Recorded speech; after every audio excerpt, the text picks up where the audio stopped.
know, that's like one of my biggest things I always fuck up. I stay having my mic muted, bro, when I switch the screens over. And literally, sometimes like I try to act like I don't care about it, but I do care about it when I have to say the same shit over and over. Yeah. But time for me to do the little fucking intro thingy. How does it go again? Welcome to the Special Friends Podcast, episode 5. I think this is episode 5. This is the podcast where I bring on a random friend and we talk about what the fuck's going on this week. I got my man Johnny White, the man himself. Hello. I know it. Saints Bay Collective. Yeah. Bro, I actually have a long story about what happened with all of this. Because I had to take a pause. Like a really long time. And I barely have all the shirts in right now. Yeah, bro, it's a lot. Like, all of these. What's the story? Just, So I did the pre-order. So the pre-order was going to pay for, like inventory, like regular inventory. And so, the pre-order went good. I mean, there was a good amount of shirts sold. And so when I got my sample done, no one was doing like samples. Like no t-shirt place was really doing samples. They're only doing bulk. And so I was like, so I found this one dude who does do samples. And so I said, do you do DTG printing? And he said, yeah. So I was under the assumption that he was, because he had told me that he has this, he works out of his house, like he has a barn or whatever by his house, and that's where he makes all the shirts. Fucking barn. So I was under the impression, that he did it himself. And so the first shirt came, my sample shirt, and that was fine. And so we decided to go with the same placement and everything for all the other shirts. And so once the pre-order was done, I ordered all the shirts, and I had to message him. And so I gave it to him, and he said, yeah, it's going to be no more than a week, but it's probably only going to take a few days. And so a few days passed, a week passed, and I didn't want to press an issue or anything. And so 2 weeks had passed, and so that's when I started texting him. It was like the dude from Fresno. Yeah. And so I started texting him, and he kept like ghosting me, dog. And like I kept calling him, he was ghosting me. And like 3 weeks had passed, and it was 4th of July, and he started posting on Instagram, and that pissed me off, bro. I was so mad when he started posting on Instagram after like 3 weeks. And so a month had passed, and I was like, dog. And so I went to my girlfriend's house, and I got her phone, and I was like, listen, I need to call this number. So I had called him right before, and he didn't answer. It went straight to voicemail again. And I called him with my girlfriend's phone, and he had thought I was like a new customer. And so he had answered like, you know, how's it going? And then whatever his name was. And I was like, nah, it's like Johnny. And I'm like, I don't like you fucking with my shirts and shit. And so he was like, oh no, I'm so sorry. Like, I wasn't trying to ghost you or anything. I was like, dog, no. You were. Yes, you were. What the fuck? Yeah, you were ducking the calls. Bro, he was dodging me. And so, so he was like, so that's when he said, he was like, the dude who does the type of printing I want, he was like, he kicks me to the curb. And I was like, so then why'd you tell me you do it? And I was like, I'm paying a middleman right now. And like, I don't need to pay a middleman. Why don't I just go to them myself? Like, I don't need you right now. And so he was like, I could just connect you with the dude. And I was like, no, like, honestly, you're going to take the shirts over there, and I'm going to pay you the price that he asked you for the shirts. Like, I'm not paying the middle fee. Because you had presented to me, like, the offer that you make them yourself. Yeah. And so he thought he was like, no, like, you're gonna have to pay the fee for the middleman fee. I was like, no, I'm not. I was like, so just give me the shirts back. And so, like, a week passed, and he comes over to my house, and he gives me the shirts. And he's like, you know what? Like, I'm not going to charge you for the middleman fee. And I was like, dog, I wasn't going to pay you that fee no matter what. Yeah, what the fuck? And I was like, these shirts cost no more than $16 to make right now. So I'm paying you no more than 16 for each shirt. Yeah. And so he was like, whatever. And so I finally got them, but it was a fucking hassle, bro. Yeah. So what I'm gonna do now is my buddy gets shirts printed out of Texas for super cheap. Yeah. So I'm gonna just start doing Texas, and it's really fast. It takes like a day to ship. Mm-hmm. And the dude, he's gonna give he gives good prices and stuff. So I'm just gonna go to him. Makes sense. Hey, like I said, you gotta find the best prices possible, and you gotta find someone who's like professional. I think that's the hardest part for me in Fresno. Sometimes is finding someone professional to work with. That's why I just stick to my homies. Cause even if my homies like aren't the most professional, like I can give him that get back. I give him that label. Like, okay, that's my homie though. I could actually pull up on him if anything happened. Like other people though, like I remember I was working with a graphic designer. Like I said, bro, he was just taking forever to draw some hands, bro. And I was like, damn, bro, you said a week turnaround, and it's like we're going on like 3 months, bro. Yeah. And I gave you half for a deposit and shit. I'm like, what's going on? But it was the half for deposit, bro. Yeah. So for me, like it didn't. It was, granted, don't get me wrong, my feelings was hurt because like the time was wasted. But like yeah. The fact, at least he like after a while, I'm like, hey, bro, like, are you good? Cause I just want to know you're good. Like I don't know if, like I said, I don't want to be out here pressing you. I feel like something might be going on personally, but like I do have you know. I mean, you have your own business to take care of. Yeah, 100%. And plus, I mean, he made you pay even a half deposit. So I mean, yeah, I mean that's kind of like his word to you that he's gonna get it done. Yeah, but that's how that goes. But shout everybody in the chat, appreciate you guys. Shout out to Impasses, my man Surion. This is my guy Johnny. You've probably seen him in the chat before, but this is, like I say, if you know Blanco, this is Blanco's little brother. So he's a pretty cool dude. I'm joining the stream, and I'm sorry. Nah, ain't no problem. we still here. Yeah, I've been trying to I've been fixing my schedule 100%.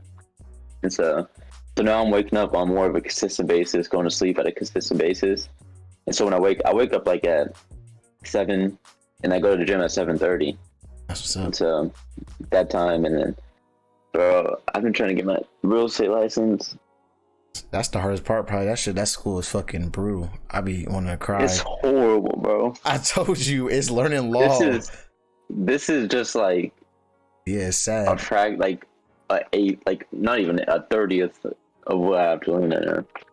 Trust me, I got books. It's like a stack of books like this, and they're like this fucking big, bro. Like all the books put together is like this much of fucking reading you have to do. And then they're like, oh yeah, you're gonna get tested on all of this. Like not like sections, you're gonna get tested on all this at once. Yeah. I'm like, what are you talking about? But, so what I did was so you know how you have to get 3 college equivalent courses before you could take the state exam? Yeah. So I went through this one course, and it gives you the certificates, but you have to take the test. But for the test, I went to Quizlet. So what I did was I went to one school to get the certificates where I could Quizlet everything, and then I got one school that so what it does is it prints out those books you have. Yeah. But it only covers the parts that are on the test. Stuff that's going to be in the test. Yeah. So everything that's highlighted is the sections that are going to be in the test. And so I'm really doing is studying that. And I mean, that's a smart way. Studying that, I sat there and read through the fucking minutia for like fucking 6 months, bro, and almost killed myself. I said, oh my God. Nah, bro. I can't do that. No, don't do it. Because it's like a lot of information bullshit you don't even use. It's 95%. I talked to a real estate agent. He's like, yeah, 95% that you're not going to use, bro. Like, at all. Like, at all. And I was like, what the fuck? He's like, but you just got to do it, man. You got to put the time in. I was like, I remember I literally told him, I said, listen, bro, I'm gonna keep a brick with you, bro. I didn't go to school for a reason. And going through this made me realize I made the right decision to not go to school, bro. This shit is dread. No, it is, bro. And I mean, the only thing that you really have to, I guess, pay attention to is like escrows. and Well, going through yeah. title companies. 'Cause Yeah. that's where most of your problems come up in. Yeah, that's where the paperwork starts to get funny. Yeah, so I mean, as long as you understand escrows and like parcels and all that, it should be good. Yeah. So I wanted to, like I said, I was doing, I'm doing research, for the podcast, trying to figure out like how do you find like good podcast topics, and I was like, this guy basically, he how do I say, he was kind of ranting, talking about why people have like poor podcasts. He was talking about people have poor podcasts because they have no personality, and not in the sense of like, oh, they're like charismatic, but like in the sense of like the stuff that they talk about is just kind of like a news reporter. Like you just report on the news, and don't get me wrong, there's like a time and place. Like obviously, like things go on, you want to talk about it. Like the baby thing with the baby and the kid, I do want to talk about that. Like I have to talk about that. Yeah. But like obviously certain stuff is like, bro, we can go to the news for that. So like I don't know, I sent you the list of the stuff, like the list that I made of like the topics are kind of like, he said you should walk around your day to day and think of the questions you think of like when you're on the toilet or like when you're walking to the grocery store No, yeah, or you're driving yeah. down the street. He's like, those are the questions that you should be asking yourself and other people. So like that's why if you look at some of the, I only made that point because of some of the questions are like kind of like, what the fuck.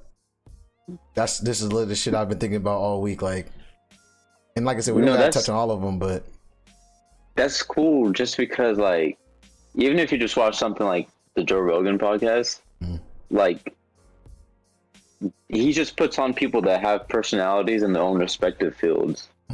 So like, and it's interesting even to like an average viewer. So like, I do get what you're saying, because I mean these people have personalities and like they're talking about stories that like you wouldn't even think of, and like they just ask the most random questions, and I guess that is what makes it entertaining. Is like you'll go on this podcast and you hear like someone from who's that Neil Tyson, that one black dude who's hella smart.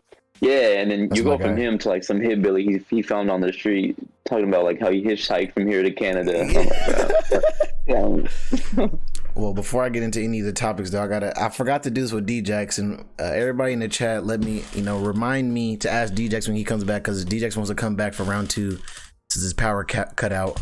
But I gotta ask you, what does friendship mean to you? This is a Special Friends podcast. What does friendship mean to you? I think friendship is something. I feel like friendship is something that you get with someone when like you both understand each other in an aspect of like you both understand that you don't always have to be close, but anytime I come check up on you, it's not like we're restarting from the beginning. And I feel like friendship is someone that you could talk to, you could bounce ideas off of, and like just someone, I guess, that is there for you, and I mean you're there for them. It's almost like someone that could also like fill space. Fill space. Yeah, someone that fills space for you. So what do you mean when you say fill space? Like, it's kind of broad. In the sense of, if I'm doing work, like, I don't know, fucking making up t-shirt designs, like bouncing ideas off you, like in Starbucks, like I took so much from that conversation because now it's helping me build onto what I need to build onto. And it's someone like you that's not always a yes man. Yeah. You understand? And so I feel like that's what a friend is, especially like, I don't know. I think the biggest thing is not being a yes man to someone. Yeah. And telling them what they need to hear. Tell them that truth. But also like, not only like telling them what they need to hear, as in like you're bashing them, but like telling them how they could get there also, like a path. Makes sense. I fuck with that. Well, what about you? What's friendship mean to you?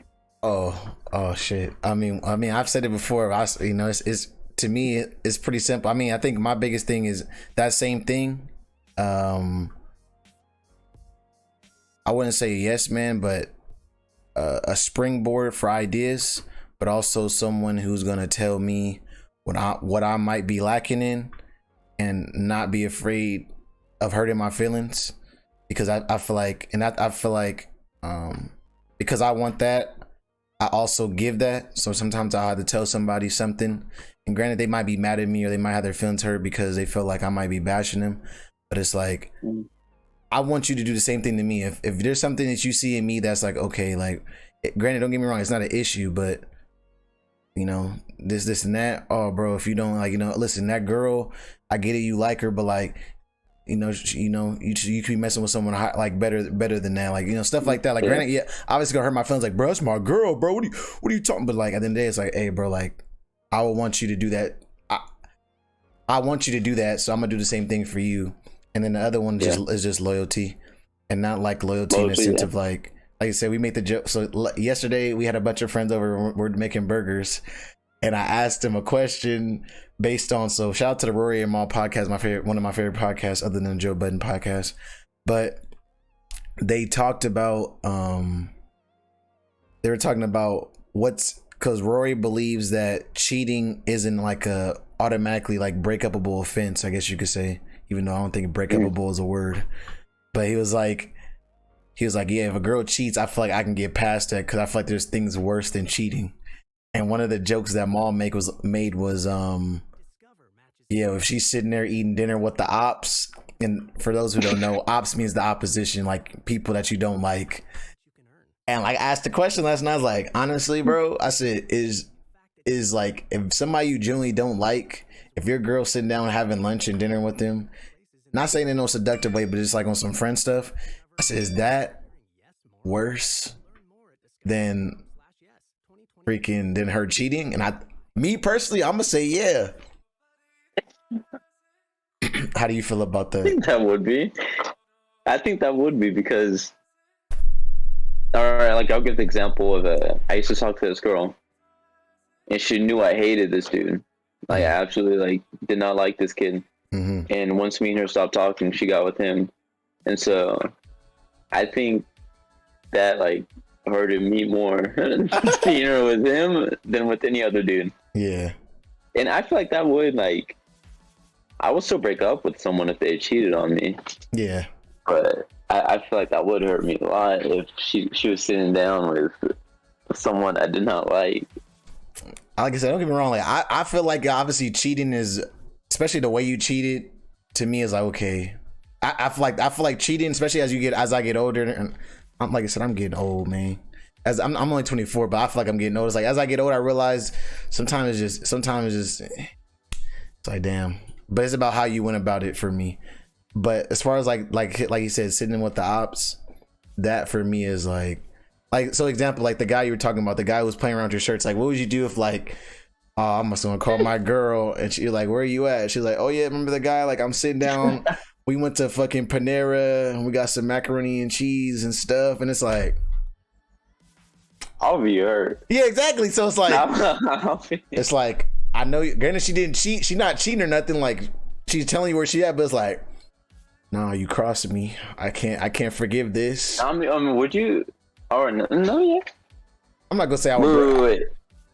I don't know. Like I said, to break up is kind of like a lot, because that guy, obviously he didn't really do too much to you, but like, we're talking about the real person you really don't like. I feel like that would even be cheating if she's hanging out with someone she knows I don't like. I mean, I feel like that's disloyal. That's disloyal. I wouldn't say it's cheating. I'm just a very, like, I'm straight up, like, I'm a jealous boyfriend. I'm not afraid to admit that. He's honestly like, you can't have any guy friends. What are you doing? No, I mean, so my girl has guy friends, which is cool. I have no problem with that. But like, if she's hanging out with someone that I don't like, I'll be traumatized. But I feel like that was like, I don't know, that question. At first, the first answer in my head is like, nah, bro, ain't nothing worse than cheating. But I was like, I don't know, bro. That, in my book, that might be worse. What would be even worse is if she cheated on you with a dude you don't like. Well, yeah, that's the like, extreme. Straight up, like, did the act. Yeah, at that point there ain't no, like there ain't no forgiveness left, bro. There's nothing I could do. We've gone too far. I just gotta just come pick up the box. It's sitting on the patio. But yeah, so I was like, go ahead. I was gonna say, because you had mentioned that what's a friend to you, and I just had remembered right now, like, not even because I'm like the least. I hate when people. This is something very weird about me.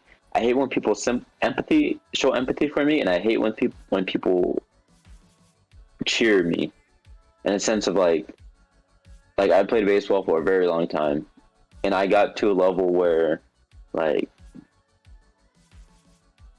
I wasn't bad at all. I wasn't bad at all, but like even I hated when people cheered me on, because I was always in the mindset of like, because I always expected myself to do what I did. Yeah. So it's like when people cheer, to me it was always like, so y'all didn't think I could have done that? But that's just me. It's a weird way to think about it. Yeah. But I hated that, and so I'm only saying that, and I don't like when people show empathy, and I'm only saying that because, so like my grandpa had just passed away like last week, mm-hmm. and I had posted that because I just got a tattoo, and so I had posted on my story. And so, I mean, obviously some people are swiping up, blah, blah, blah. But in my core friend group, only one person texted me and said, like, look, like, I'm sorry about what happened. The tattoo's dope, whatever he said. And so to me, that was kind of like, why am I spending so much time with these people?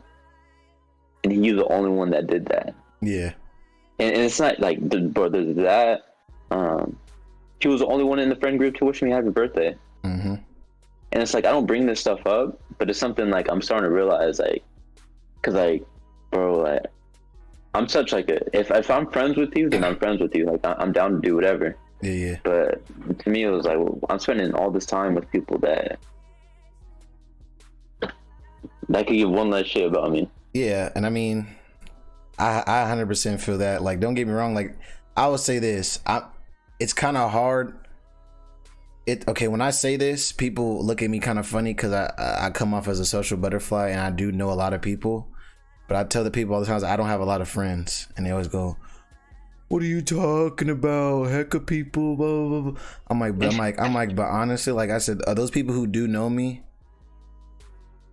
I said, how many people actually know my last name? How many of those people actually know where I live? How many people actually know my mom's name? Like, there's a lot of people who have constantly seen me. Sorry about that. That ain't nothing important. Cause ain't nothing important. It's like people was like, these people claim they're my friends. It's like, and then I'll say, like, people claim they're my friends, and I'll say something casually in conversation, like, "Oh, I didn't even know you went through that." I'm like, Ben went through that and came out the other side, bro. You're late. Like, what the fuck? So it's like, I don't know. I feel like I have to make sure I have. I usually don't do it on purpose, but sometimes I make sure I set that boundary. Like, hey, bro, don't ever get it twisted. Like, I fucks with you, but like, you're not my friend. It's like, hey, I was kind of hurt if someone told me that, though. I mean, like, but like I said, I don't mean it. Yeah, I usually don't mean it in no disingenuous way. It's like, it's not like I'm trying to be mean, but it's like, so example, I'll give an example. And it was nothing personal, because I actually do fuck with the guy. He was like I said, he a younger dude. I remember he had posted a picture on his Instagram story of him buying some girls bottles. Claimed it was a sister, and I know it's not his blood sister, but still, like, it's my sister, bro. So I haven't reached out to him in a long time, but I just, I decided just to, hey, bro, be careful, because the way your bro's gonna love you and the way your girl's gonna like your sister's gonna love you is not the same. So like, buying their bottles and stuff, that's cool. Like, don't get me wrong, you could keep doing that, but just, have caution. Yeah. Bro, he starts going off on me. Who are you to tell me that? She's been there through thick and thin. Blah blah blah. When no one else was there, she was there. I was going through it. All this other stuff. And I said, bro, I'm not saying she a bad person or that. I just said be careful, because the way women the way women get down, I said once they get a boyfriend, they switch up every time, bro. I said they always switch up, bro. I said very few don't, but 90% of the time, every girl I've ever known switched up when she gets a boyfriend. That's okay. I'm not mad at that. That's how it's supposed to be. So he got hella mad, and then he tried to make it an issue, which it wasn't really an issue. Kind of like, he's young, so I don't take it personal. It's like, oh, he's hella young. He don't understand. He feel like I'm trying to hate on him, but it's like, I remember he told my friends, yeah, bro, Najar thought we was closer than we were.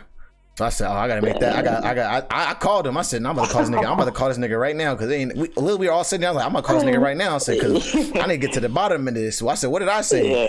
And that's what he gonna try to say. He tried to tell me, bro, is basically saying send something to the effect of, it's my fault for thinking that me and him were closer than what we were. So I had to make it be known in that moment, like, listen, bro, I don't think I'm close to you at all, motherfucker. Like, I ain't talked to you. I graduated high school in 2015. It's 2020, bro.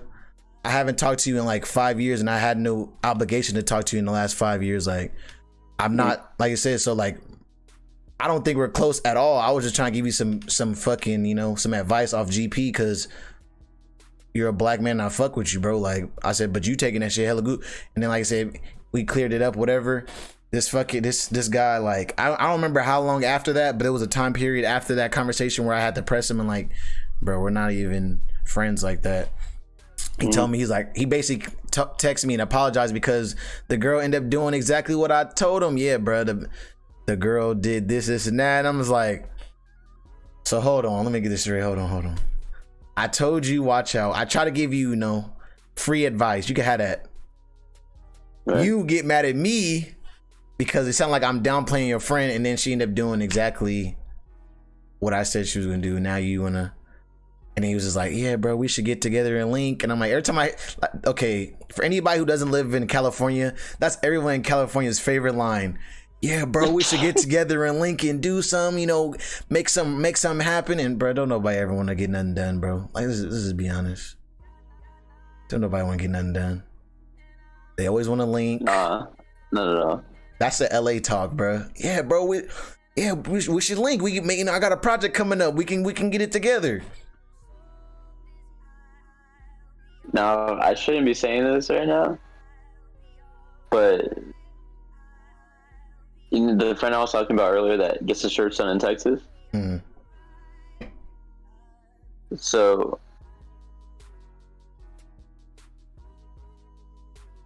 look, business is business, no matter how you want to look at it. Yeah. Right? He has a bigger following than me. Yeah. My whole mindset going into this was, look, if I could tap into this following he has, mm-hmm.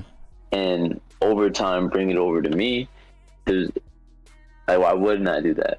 Yeah. And so it sounds fucked up, but it's just true. Like, that's just and so I was like, look, I'll take care of the website.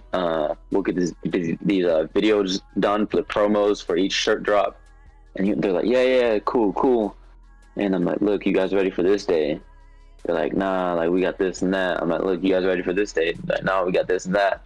And like, I had to take a step back because I was prioritizing this over my own shit. Yeah. And so, like, I haven't done anything for this. One, because the shirts weren't even ready, so I couldn't even do anything. But two, because I was like, I could have been doing so much work for this, and like thinking of the next collection, or like shooting my own damn videos. Mm-hmm. But it's just like, it made me realize, bro, like, you can't bet on anyone else. Yeah. So the safest person to bet on is always going to be yourself. So I feel like this is a great segue to bring up a topic I had put in here. So, to basically to like talk about what you're talking about. Not last week. Last week I was MIA too, but like every once in a while I go through these points of impasse, meaning that, it's like an obstacle, like you have an obstacle in the way of you. You basically like stagnant, same concept. So like, I was sitting there thinking about it. I was like, damn, bro, like when I get stagnant, bro, like it's really hard for me to get out that motherfucking rut. Like, and like I said, granted, like you said, so it could be different things. Like you said, you got stagnant because you were helping someone else. instead of focusing on your own stuff. And like I go through stagnation from different, like same thing. Like, you know, I was painting, like my schedule was fucked up because last week I was helping my aunt paint her shit. So it's like, okay, you know, a little stagnation, but it's okay, you know, for the greater good. Or like if I get hella down, like depressed, I would say a little bit depressed, and it's like, damn, I don't really, I'm not in the mood to go out there and entertain right now. I was gonna say, like, when you go through those points of impasse, like how do you go about handling that? Because I feel like some people who might go through the same situations, they could probably take a lesson from that. Like, I think personally, I go through those a lot. Whether it was like when I was playing baseball at the time, even now, like I just got out of one, and it's the hardest, even with like the 1 day vacations I just had, because you go from a state of like work, and once you take those 1-2 days off, it's hard to get back in that mindset, and that's something I go through all the time. And so, I think for me, it's just like,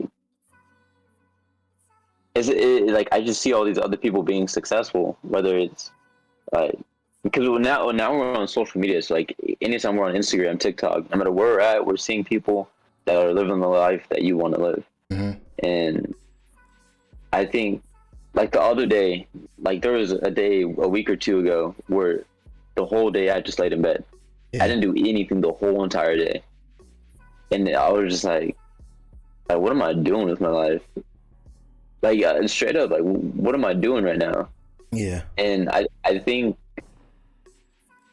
a lot of it comes from self-discipline. Like you have to understand that like shit's not going to get done unless you make it happen. Yeah. And at those times, especially when I need motivation like that, bro, like I go straight to David Goggins.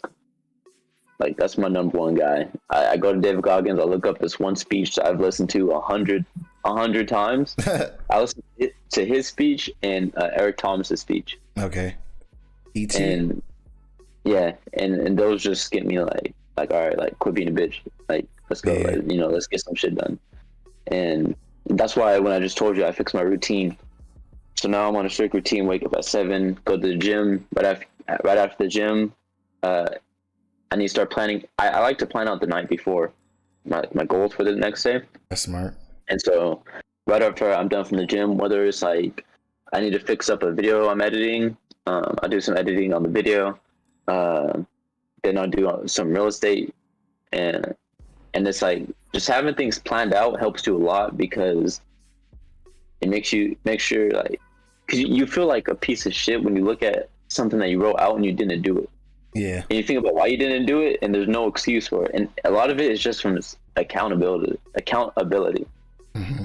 And until you build that, you're honestly not going to be successful until you build that self-accountability. Yeah. And a lot of it is just a mindset. Your mindset's going to take you wherever you need to be, wherever you want to be. And each person is going to be different when it comes to building that mindset. But that's the number one thing, is getting your mind right, whether it's meditation or whatever it is. Yeah, I definitely agree with that, because when it comes to me, when I go through these times of impasse, and granted, I know the reason that I go through like I said, one of the, other than the recent one, like when I'm helping my aunt paint, the last time I had like went through a major impasse, it was like some sense of like imposter syndrome, which is basically like doubt and self.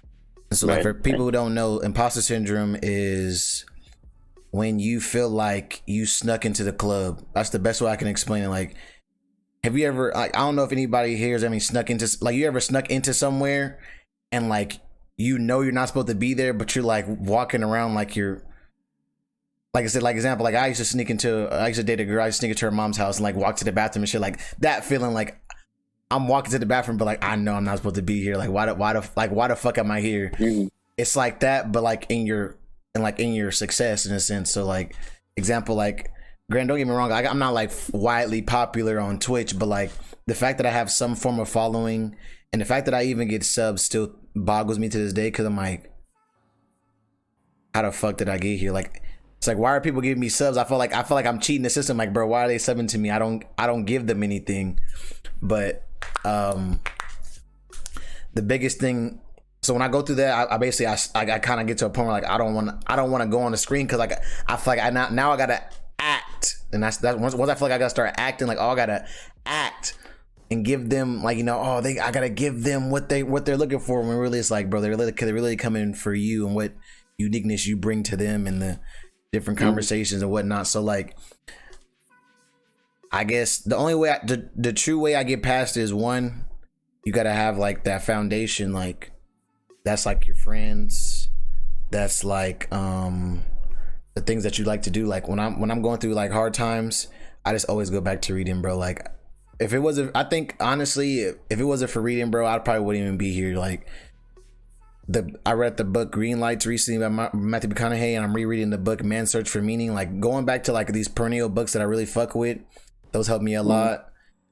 Even like, so I'm very hard on myself on like watching like media. So like, you know, watching TV, Netflix, stuff like that. Like I really get hard on myself, and I realize I need to stop, because like, bro, you gotta also enjoy life. Like, fuck you, I get it, you gotta work, but you also gotta enjoy life. So like I watched Love, Death and Robots, and I fucking was watching I have like a secret thing that I watch before I go to sleep.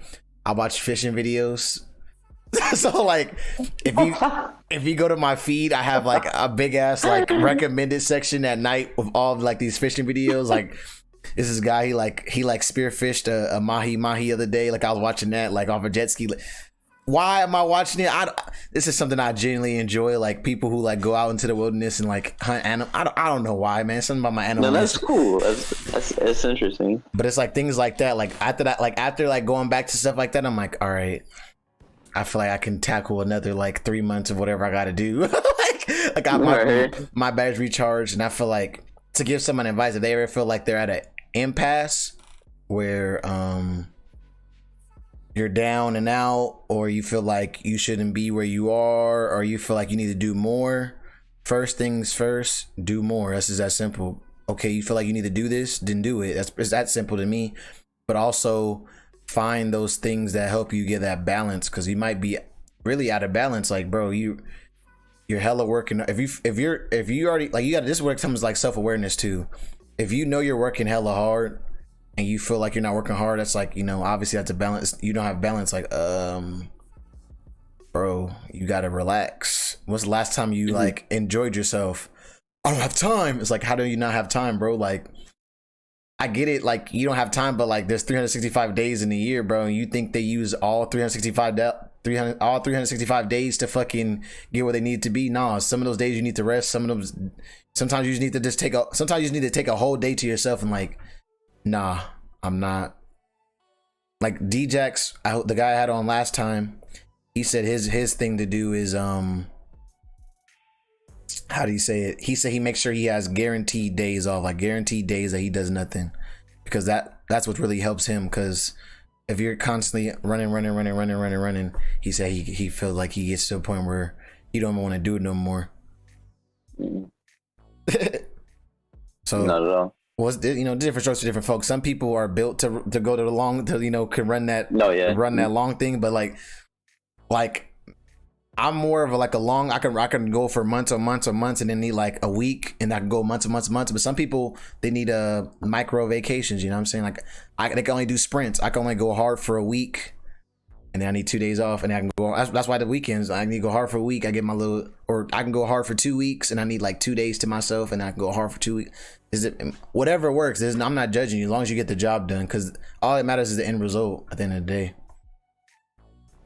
But yeah, I wanted to talk about that feeling. So let me ask you. I mean, I don't like to talk about what you can't do, but I feel like a part of being self-aware is understanding where you may lack. If that's a good way to explain it. So the other day I was I can't remember who I was talking to. Oh, I was in the taco shop, and this Hispanic girl came in, and I was just chatting her up like, you know, what do you do? You know, what do you do? What do you do? Like, how do you, you know, where do you work? And she said she's a sales rep. She was a sales rep somewhere. I was like, a sales rep? She was like, yeah, I do. She's like, I actually do sales. And I'm like, how is that? You know, she's like, you know, she really loves it and how it can be tough, but at the end of the day, like, you get paid more money because it's tougher. You know, obviously you're trying to sell somebody a product. And I remember, so I decided to reflect on myself, and I was like, you know what, bro? I couldn't be a salesman. I saw the tweet. Yeah, I was, no, bro, I don't think I could be a salesman, bro. I just saw the tweet that you put out, or it might have been out for a little bit, but I just saw it like this morning. Yeah. So how do you? Let me ask you: is there anything where you feel like, I want to say you can't do, because I feel like you can do anything you want, but like anything you feel like, all right, this might not be best suited for me. Something that's not best suited for me, I think something that wasn't good suiting for me was real estate. It wasn't at all, because I'm a very like, fuck, why do I need to sell you something? Like, I don't give a fuck what you buy. You know what I mean? Yeah. But it's something that I knew I wasn't good at, but I know what helps people become successful is putting themselves in adversity and figuring out a way to get through it. And for me, real estate isn't so much something that I wanted to get into. It was more so something that I need to get into. Because like, I need to grow as a person, and I need to be comfortable with being told no. And that's something that I struggled with a lot. Like, I can't even say I struggled with a lot, because like, I'm freshly graduated. I graduated in 2020. I'm barely going to be a sophomore in college, you know? Yeah. I mean, because like, I got accepted into every college I wanted to go to. I got accepted to every baseball program, like everything. And I knew that being told no was something that I needed to hear. Yeah. And so for me, being a salesperson, because I feel like it's corny. Like, go buy this, you know, I'll give you a deal for this or that. Yeah. To me, I just think it's corny sometimes. Like, it's cringy. I guess that's the best thing to say. It's cringy. Yeah. But it's something that I'm willing to put myself through to and even putting yourself in front of people. Yeah. Like, once I get to know you, I'm more open to people. But if I don't know you, I'm not going to be energetic. And I think that's something that I need to work on, is just being better with people. I mean, to be honest, so there's a lot of things that I do like that. There's a lot of things I do that try to like get me out of my they call it creature comforts. So like one of the things that I've been on Instagram since day one, but one of the things that I've always had a problem with was being on, not on photo, but on video. Like, every time like someone puts a camera on, I instantly go, what the fuck are you doing? No, that's true. That's true. Yeah. So it was like one of those things, like one of the main reasons, like on top of like, obviously I started streaming because there was a girl I had a crush on, and I wanted her to watch me play the game. So like, that's like the main reason I was streaming. But like, after that, it was because it's one of those things where like, bro, you're only gonna get better at being on camera by being on fucking camera. So I was like, streaming is one of those things where like, hey, at least through the shitty part, ain't nobody gonna be watching. It's gonna be like 1 viewer, 0 viewers. I'm good, bro. I can just work it out and get through it and blah blah blah. Like, so I was one of those things that get me out of my creature comforts. But what was the point I was making? So a sales job, the reason why, and Suryan said right here in the chat, he said, you sell yourself, your personality every day. I'm not talking about selling myself. I can sell myself. That's easy, because I am who I am. You're going to take it or leave it. So I can sell myself. That's the easy part. When I talk about salesman, I'm talking about like a traditional, like, I can't, okay, it's like it bothers me to try to force somebody to buy a product that they don't want. If that makes any sense. I feel like if you want it, I wouldn't have to sell it to you. You just, oh shit, that's what I've been looking for. I need that. I think it's hard for me to like, listen, I know you have Windex at home, but you don't have Wudex. You know what I'm saying? It's right. like, you know, some shit like that was like, that to me is like, it's hard for me, because I'm like, I know there's some level of bullshittery that you have to give them to get them over to that product. And I I hate it. I think that's one of the biggest things I have with California. It's like the bull. Like that's why I said. So I'm sorry, bro. People who aren't from California, they don't understand. Everybody's always lying, bro. And like, I'm not mad at it because sometimes you gotta get in with the lie. But it's like people always lying, bro. People always saying they're more busy than what they are in California. Oh yeah, you know. Which I never liked that. That's what I'm saying. I don't hated that. It doesn't make it. It's a California thing. I don't get it. It's really a LA thing, but I'm saying California because it's like bleeded into like. It's something people adapt to, yeah. And like the whole point of us working now is to have time, to have freedom. Yeah. So why are you bragging that you're busy for what, bro? Because they're capping, bro. Like if you say that you're busy, you're basically telling someone that your time is more valuable than the next person's. Which I'm not knocking that. If you're true, like you said, I don't feel like you should always have free time for random people. Like, don't like example. I'm gonna keep it real. When I'm talking to certain girls, it's like, nah, bro. Mm-hmm. I don't have no free time. And don't get me wrong, I might have free time, but I'm more times saying I don't got no free time for you because I don't know who you are. You know, you gotta prove to me that you even worth some of my time. And that's not to be on no cocky tip because I don't think I'm like no high caliber man, at least right now in my life. But it's like at the end of the day, I feel like even that what just like random people I know is like people are like, oh yeah, we should go kick it. I'm like.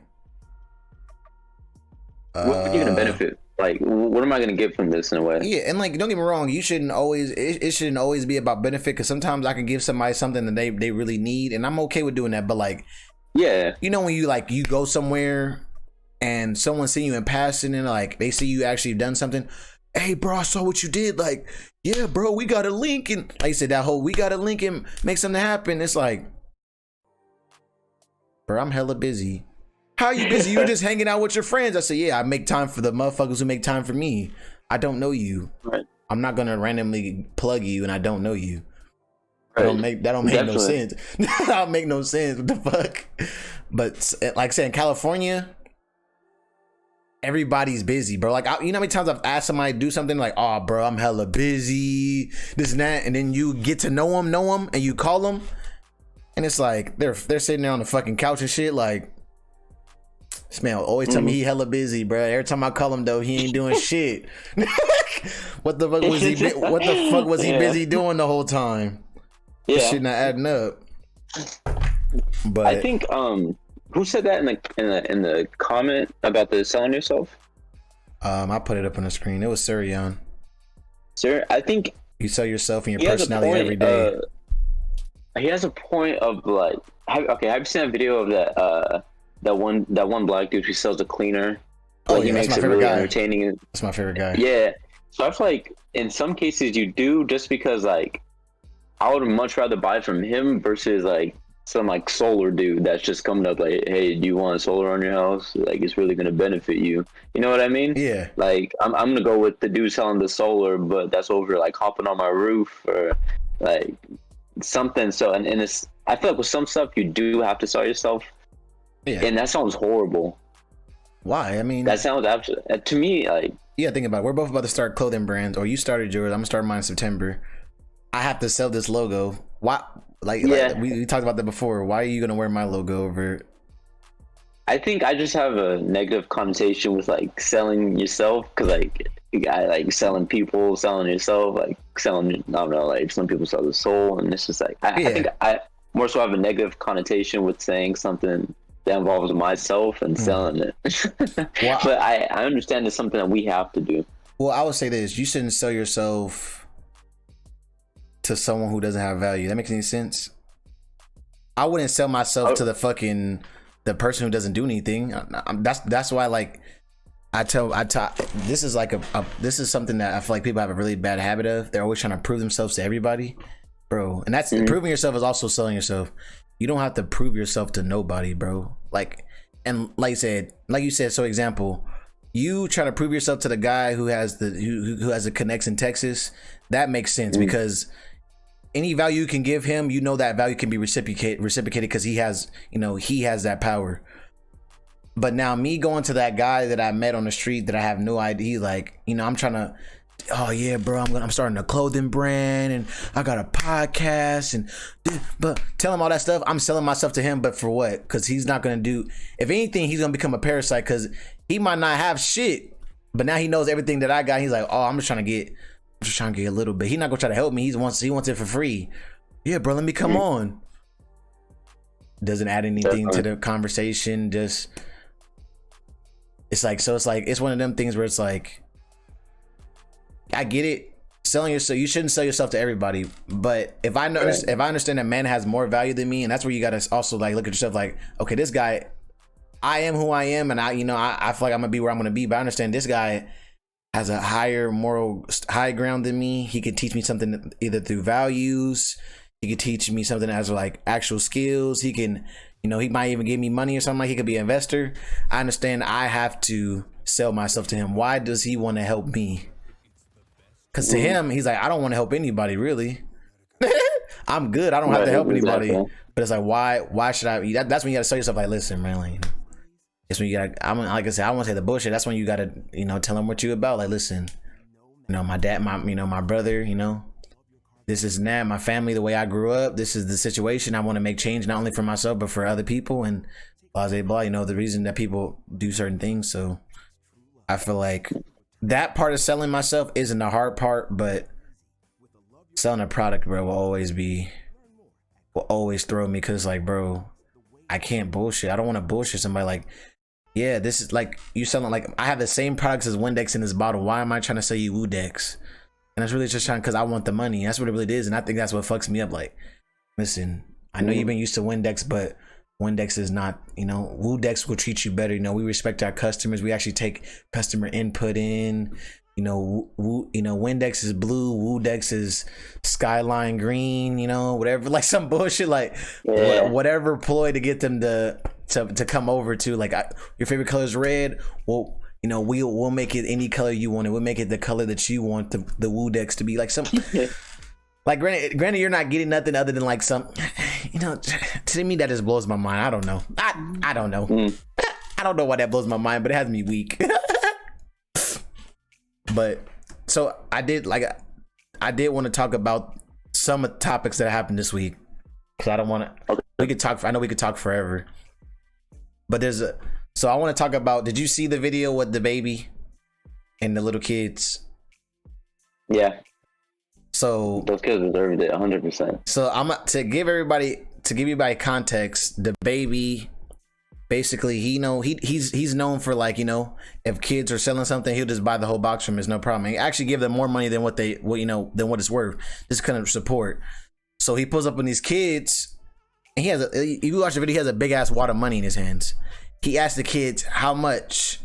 They say $200 or something. What do you say? $200? Yeah, 200. Yeah, $200 for the box. And he goes, $200? What the fuck? These kids have a box of like 64 candy or something like that. Like, no. It was like 36. Yeah, 34. It was 34 because 34. Yeah, he had a box of 34, and they were selling them each for $2. He said, "How's that $200, bro? Do the math. If it's 34 in there times 2, he's like, that's 68. That's not even $100. Y'all talking about $200. So he gave him a second chance. He asked the other kid, how much for the box? It's $200. He's like, oh no, y'all playing. And like, don't get me wrong. Shout out to the second kid, because he actually held his friend down. I fucks with that. Like, nah, bro. He said 200, bro. The box is 200, bro. I'm not going to falter. But ultimately, he just ended up buying 2 candies from them for like $4, and just gave them $4 and left. Ate the candy like it was nothing. But I guess for some reason, I'm surprised it became a controversy. People on Twitter was blowing up about it, bro. He's hella foul. Why would he do those kids like that? He should have just gave them the money, this and that, whatever. And I'm just like, Let me ask you, before I say anything, how do you feel about it? How do you feel about what the fuck the kids did? I feel like those kids deserved it, and it's something they need to learn from. In the sense of, like, I feel like when too many people, I feel like that comes from a mindset of trying to take the easy way out.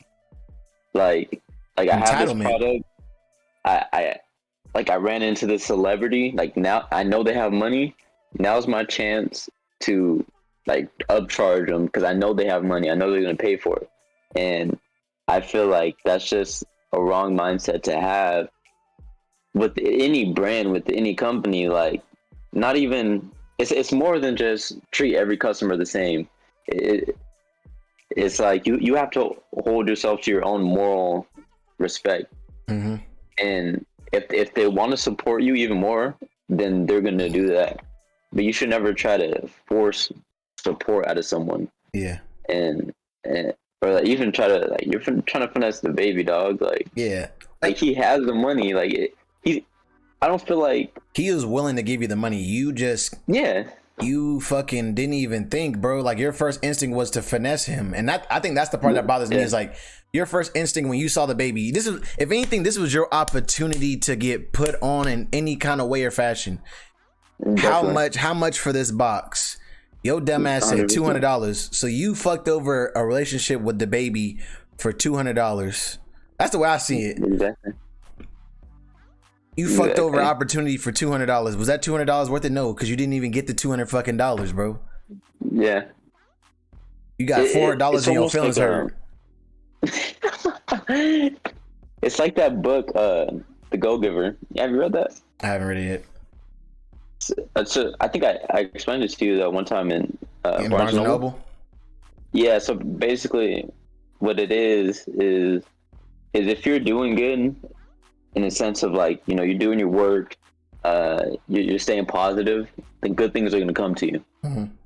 And that, but you know, if you're doing negative, like if you're slacking off, blah blah blah, nothing good is going to come to you. Yeah. If you're trying to go behind people's backs, nothing good is going to come. I feel like that, like something like that really applies, because if these kids would have just stuck to their morals, and just, things are going to come to them, and this was a perfect opportunity for something good to come to them. And they fucked it. People just blow it. And I think that speaks. I think my biggest problem, because it speaks to, like, the problem with, like, fucking our nation, bro. Like, the fact that there were so many people that were mad that those kids, after those kids like willingly, he asked him, like, they finessed. They were trying to finesse him. He caught them in the act. They doubled down, and he didn't give in. I was so hurt that there were so many people who were angry about that. Because to me, it's like, that's a problem. It's like, damn, you don't want. Are we at a point where accountability isn't a thing anymore? Like, bro, I need to hold you accountable for your actions, bro. I get it, you guys are two kids or whatever trying to make y'all money, but what the fuck, the hell, $200, bro? There ain't no way. Because if the fucking, this is my problem too. If you saw that white investment banker, you wouldn't have. If he asked you how much for the whole box, you wouldn't have said $200 to him either. Mm-hmm. You probably would have said, yeah, you wouldn't have said $200.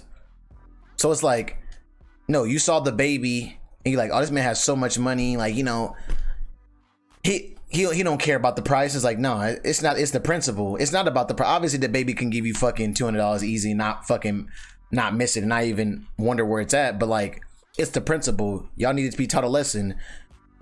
Y'all disrespected me when y'all did that, and I don't think that's cool. And I feel like I agree with that. If a kid came up to me and felt like I had some kind of money, and he's like, "Oh yeah, $200 for what? I just sell candy before. I know you bought the box for like $15, bro. What the fuck? We mean $200. What the fuck? That's like, what do you? Especially when he said I sold each one for $2. It's like, bro, you're selling them for $2. It's like, bro, you could at least if you just said $100, okay, I would have been like, oh, baby, hella foul. That nigga said 200. It's like, there ain't no way I'm buying a box of candy for $200. I ain't it. And he, like he said, you know, he not finna eat the shit. It's gonna be a big ass box of candy in there for no reason. But I don't know. I hope those kids take something from it. I hope they do, and I hope they don't get. I mean, granted, the media making it seem like they the victims. I'm like, bro, that's wild to me. That's horrible. Shit. God bless. Another thing I wanted to talk about was I don't know which one I want to talk about more. Did you watch the video of the bus driver with the kid in the door? Yeah. All right, so for y'all who don't know, in 2015, a bus driver named Miss Sanders, she basically got fired from her job because she closed the backpack of a little girl in the bus door and drove a quarter mile with the girl like hanging from the bus and didn't even notice the whole time. And like you kind of gotta watch the video to like get the full gist of how fucked up it is. And I'll put that in the, like, when I post this on YouTube, I'll put that in the description, but I also put it in the Discord in the videos tab. The video's fucked up, bro. Like I said, it's like a little girl, bro. It's not like a grown teenager, it's like a little fucking baby, bro. Like backpack gets caught up and she gets dragged and shit like that. And obviously there's no like conversation about what like right or wrong, but to me, this is like, how do I say, this is like credence for me to say I don't want my kid to go to public school, bro. I don't think I want my kid to go to public school. I think I might have to, whatever I gotta do, my kid's gonna have to go to private school. Or like I'm gonna have to make sure I'm an upstanding parent and take my kid to school, bro, because I feel like leaving your kids to be taken care of by like the government and like these government workers and shit like that. I'm not talking about teachers, I'm talking about like, you know, bus drivers and shit like that. I just don't trust it, bro. And this is another example of why I don't trust it. But like, how did you feel about the video? I feel like anytime you bring your kid for another adult to supervise them, or in a sense take care of them, like taking care of the ride home, there should always be some sort of like a little bit of worry, because someone's not going to take care of your kid the same way you are at all. And to me, it's like, it's hard for me to believe that girl wasn't screaming or something. And because I mean, like, it's a kid on a bus and she's stuck, like, and even I don't even think that passes like bus driver precautions, because when you close the door, don't you have to check the door when you close it? You have to make sure the kid gets on the sidewalk before you close the door. Yeah, like there's so many steps you have to do to prevent that. And I feel like that is something that should worry a lot of people, because I'm sure the instances like that might not happen, but instances similar to that happen all the time across like the public school system. Anything that's public, anything where you're giving your kid to someone else to watch over, like that's something like that is bound to happen. So let me ask you, whether it's your kid and someone else's kid. Did you ever ride the school bus? Freshman year. So you rode the school bus. Year. You know how them motherfuckers, they don't give a fuck about no rules on that motherfucking bus, bro. There used to be people in the middle and shit. Running up and down the bus. Yeah, bro. 3 to a seat and shit. Like, bro, we're not even put to be 3 to a seat, bro. Oh, y'all gonna have to scoot over. It's like, bro, are you fucking kidding me? Open up the emergency exit. Yeah, whatever you do not touch that. Shit, you fucking standing up, the fucking windows are hella janky. You like fucking just trying to open windows to get some fucking air and shit. Like, I don't, like I said, I already am biased because I already knew when I was on a school bus, my bus driver was a piece of shit. Well, it depended on who bus driver, because our bus driver did change every once in a while. But for the most part, there was a bus driver that just did give no fucks. Like as soon as you step on them fucking steps, them doors is closing and they're already about to pull off as you walk to the back. Like, I'm just like, bro. And remember, as a kid, you like, oh, this is how it has to be. But like seeing shit like that, I'm like, see, like this shit's getting out of hand, bro. Like that's somebody's kid, bro. And like the story, like when you read into it, the girl's like hella traumatized now, and she had to get hella extensive surgeries and shit. She had nerve damage, and it's like, this is like an 8-year-old, bro. Like that's somebody's motherfucker. Like, don't get me wrong, I'm the sick part of me is like, damn, they finna get paid, bro. They finna get a fat ass check. Like superintendent stepped down, the principal stepped down. Like hella people are leaving the school and shit, like, because they know it's bad. But it's like, bro, like what? I feel like, and granted, I think that was in Tennessee or something like that. I think it was in Tennessee, which no comment. But it's like, I just feel like, bro, we just need. I think we really need, especially if I don't have. It's hard. It's crazy for me to say this because I don't have kids, but I feel like our education system, bro, like all areas of it really needs to be reformed, bro. Because you're really, like I said, they're sadly they're in charge of our future. You know, they're in like they're in charge of our future. They're in charge of people's like, you know, to some degree their morals and stuff like that. Like we put, you know, we give you a high what word would you say? You guys have a lot of power in like the like how somebody will grow, like as far as your kid and whatnot. I think it's scary that to see like there's negligence like that out there. Like, oh yeah, you know, I let my kid go to school, and then you find out, you know, after, obviously because the kid's not gonna say shit, you find out like 3 months later, your fucking kids have been getting bullied the whole time they've been at school and shit. It's like, what the fuck was the teacher doing? Well, I told the teacher, and the teacher told me to get over it. It's like, it's like, what the fuck? Like shit like that, like trips me out, because I'm like, I like, granted, I like, not granted, I do want to have kids, but it hurts my heart. Like, damn. That's how it is. I'm a fucking kid. Like, I guess there's two things I want to say, but the first one is that, do you think there should have been more action taken towards the bus driver? Well, they're going to court. They're going to court this year. So, what do you think she could get charged for on that? That's like, to me, that's reckless endangerment, bro. That's reckless endangerment, bro. And like, I don't know about attempted murder, but like, cause, bro, like I said, I don't know what charges they can give her, but you know me, I'm sick. I want them to throw the book at her, bro. She deserves to go to jail for like prison.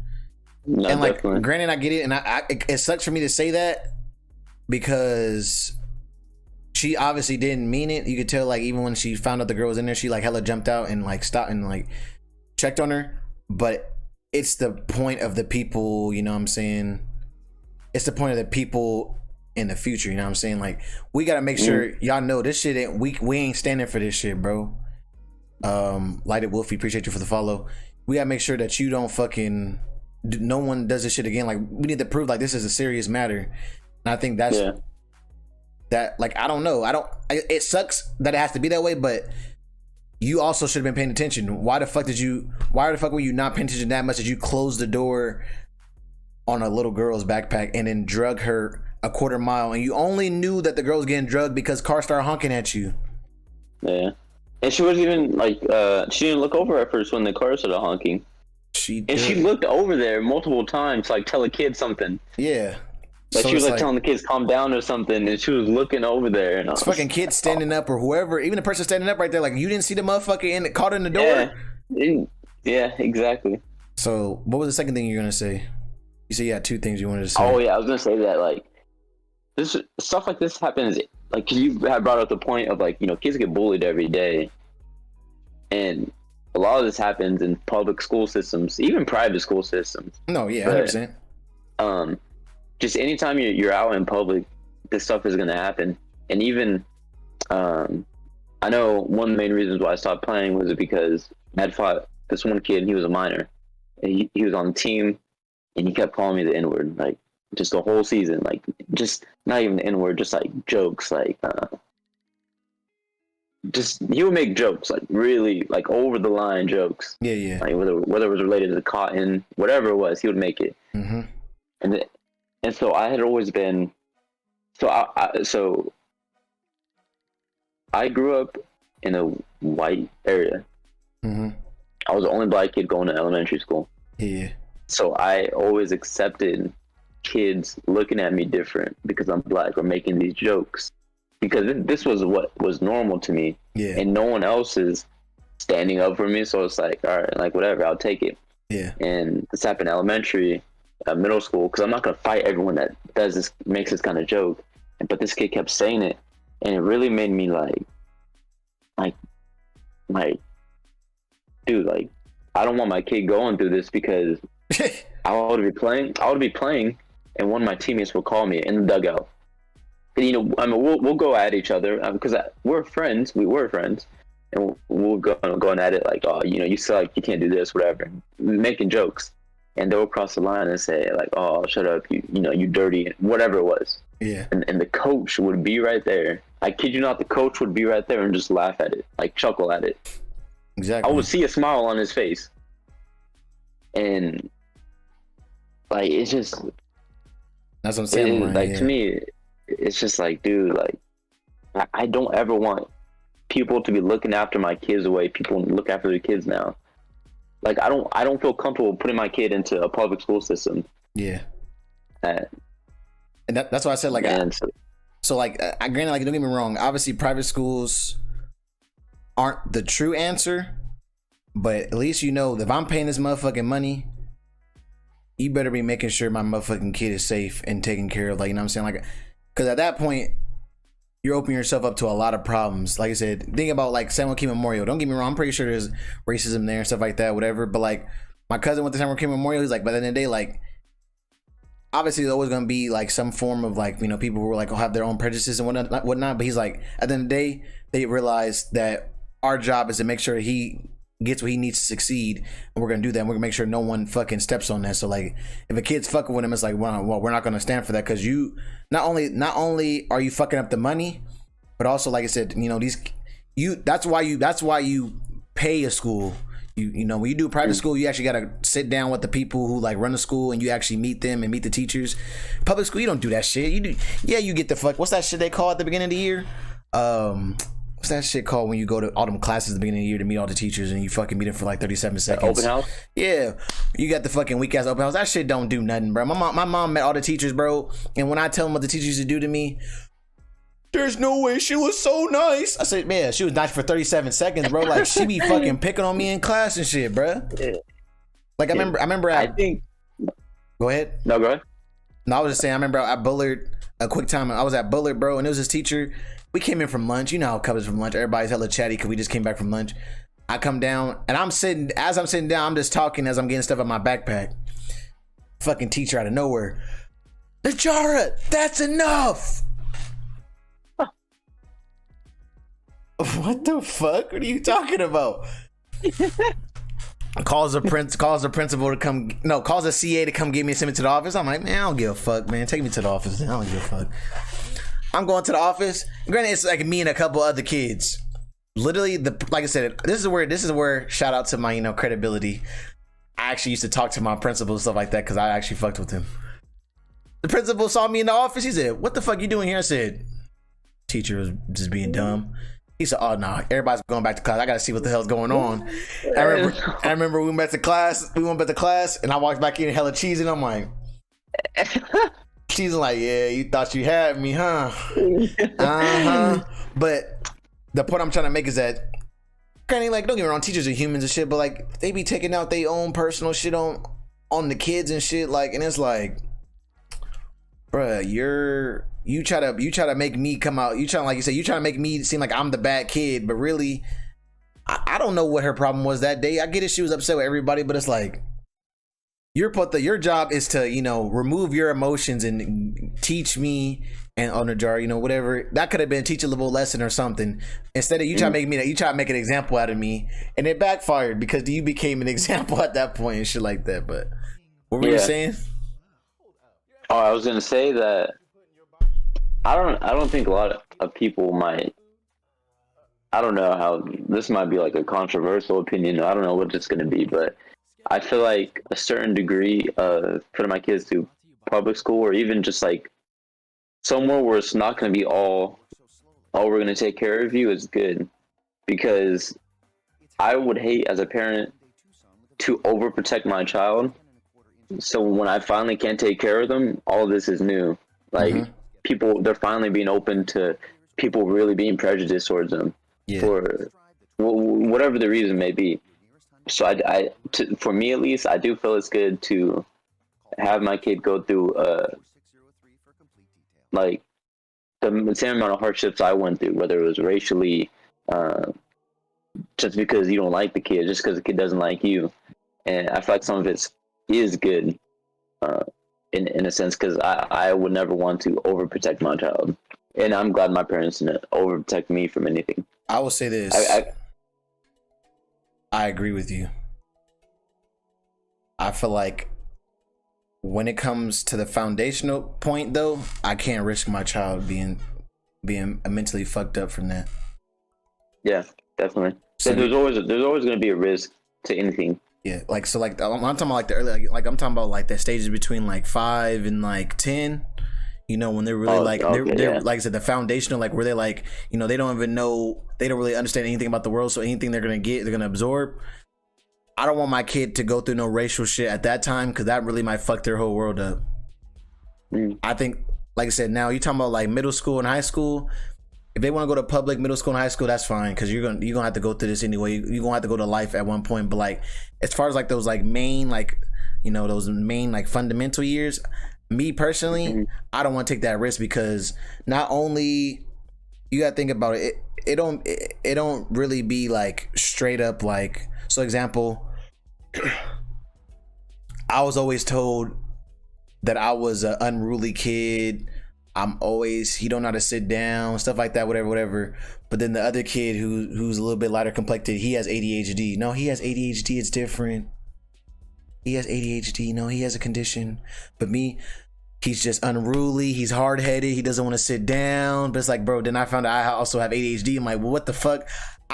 He got diagnosed, but I don't get diagnosed with ADHD. What the fuck? I get told my mom, I go home and get whooped by my mom and shit, because like, the teacher told me you was acting out in class, you didn't want to sit down, and you kept talking and shit like that, you were tapping your pencil. I'm like, bro, I can't help it. The fuck? But the other kid, no, it's okay, Jimmy has ADHD, he really can't help himself, stuff like that. Like, I don't want my kid to go through some shit where he feels like less than, like, and I got friends who like went through stuff like that, like we're like, oh, you basically, your kid feels like, oh, they're a bad kid and they're a burden on people and shit. But really, it's like, nah, bro, you're normal. You're a fucking kid, bro. Like, the fuck? Kids just do shit like that. You ever see a kid randomly do a cartwheel? That means there's something wrong with them? No, they're just fucking kid. They're just doing cartwheel. They just do fucking cartwheels. I don't fucking know. Yeah. No, I think that those ages really do construct like, how these kids, I think how these kids interpret information. And like, even like how I said, like, I grew up in a predominantly white area. And so like, when people look at me different, it was like prejudice or racism was lasting on mine. Yeah. For some reason, because I was like, well, I'm the only black one. So, but to me, it wasn't like I'm the only black one to look at me different. It was like, oh, they probably look at every other kid like this. Yeah. Because I had no one else to go off of. Yeah. And so like, that's what I'm saying. Like, when I got older, like even in high school, like they'll say something, I'm like, all right, whatever. Like, I probably shouldn't have let them say it. And that's probably why they kept saying it, is because I allowed it. Yeah. Yeah, definitely. I think you should protect your kid at those younger ages, but once they hit that middle school age, you have to start. Middle school, you gotta go to public school at that point, bro. Because like unless you got some specialized skill, like, oh, I could see something in you, like, okay, I'm gonna give you the best opportunity. But for the most part, if you're like middle to the, like, you're just like a regular kid, nah, you can go to public school, and that's okay. Definitely, yeah. But to not harp on the topic too much longer, there was a video. It's an older video. They brought it back up, and I wanted to talk about it because I thought it was pretty funny. It's a funnier topic. So there was this video. These 3 girls. You know, it's this girl's birthday, and the girl wants her girls to pay for her to eat. And they're arguing because she's like, I'm not paying for your food. What the fuck? She's like, bitch, it's my birthday. Like, what do you mean not gonna pay for my food? And she's like, and then one girl's like, well, all I got was a wine glass. So like, all this other stuff. And the other girl's like, nah, like, she said, you invited us. Why am I paying for your food? You invited us. If we were gonna pay, we would have brought you somewhere, bro. But you made this plan and stuff like that. So obviously, you know, in the comment section, it's a mixed mash. Some people are like, hey, I mean, she got a point. You invited them. How are you gonna invite someone somewhere and then expect them to pay? But also they're like, damn, your friend's hella broke because they counted what they got and shit like that. A girl got the calculator out and stuff like that. Like, it's your birthday. So I wanted to, like, you know, I wanted to ask you, like, you know, do you feel like when it's somebody's birthday, you should pay for their food?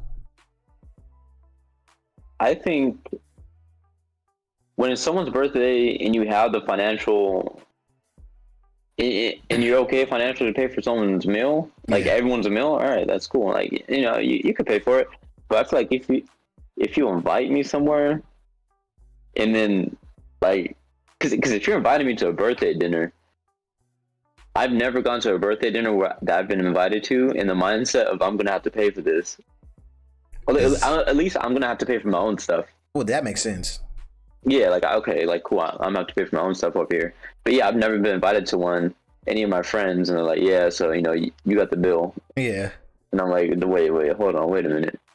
Yeah, I feel like the moment you invite someone, it's different. But if they invite you, then you could expect to have your meal paid for, but always be prepared to pay for your own. Mm-hmm. What? So like I said, the problem was how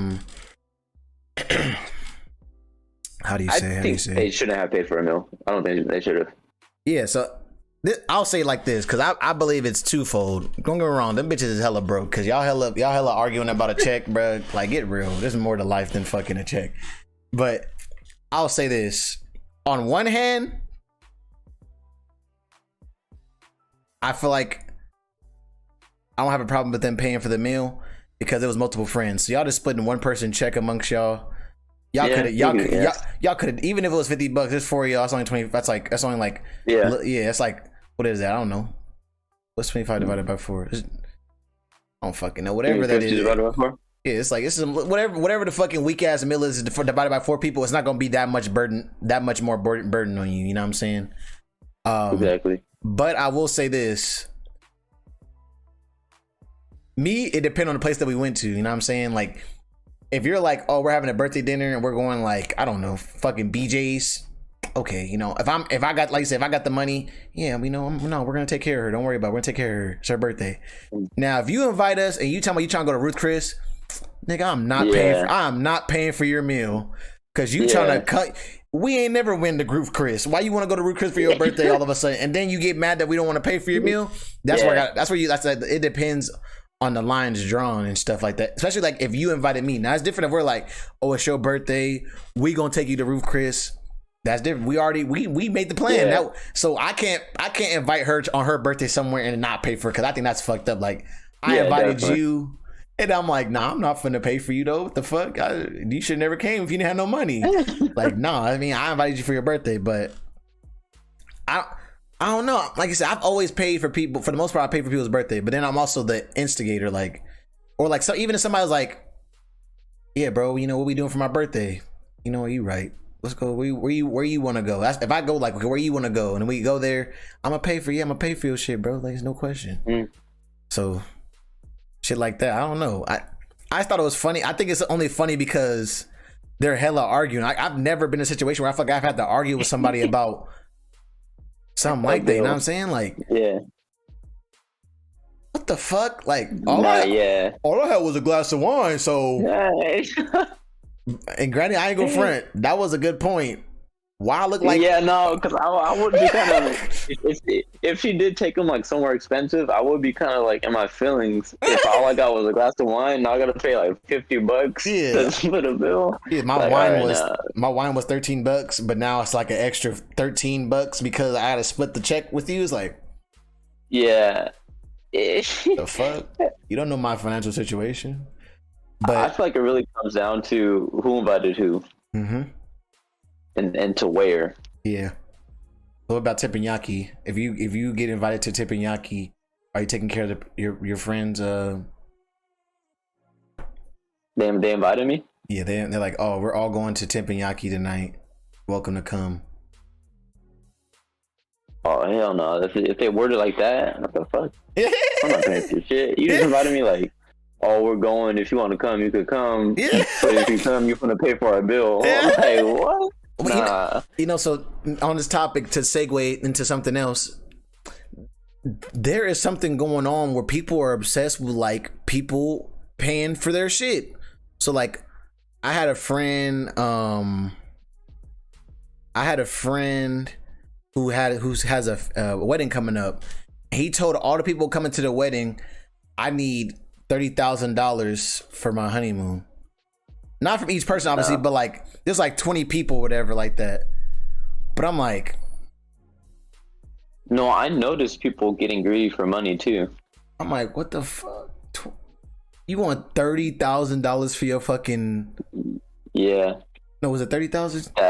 It was some highest number. If it's not 30,000, it's not 3,000. It got to be like, I would say at least 10,000, but I swear it was 30,000. I want $30,000 for my fucking My honeymoon. I want y'all to bring the money. Like basically, like if y'all fuck with me, y'all get this done. And it's one thing if it to me, that's where I get fucked up because like it's one thing if your friends made that camaraderie, like we're gonna get him some money for his honeymoon so he can have a good time, blah, blah. But to tell your guests, listen, and here's how he talks. Listen, niggas, I want $30,000 for my fucking how do you say honeymoon, and y'all better, you know, if y'all fuck with me, y'all make that shit happen. It's like,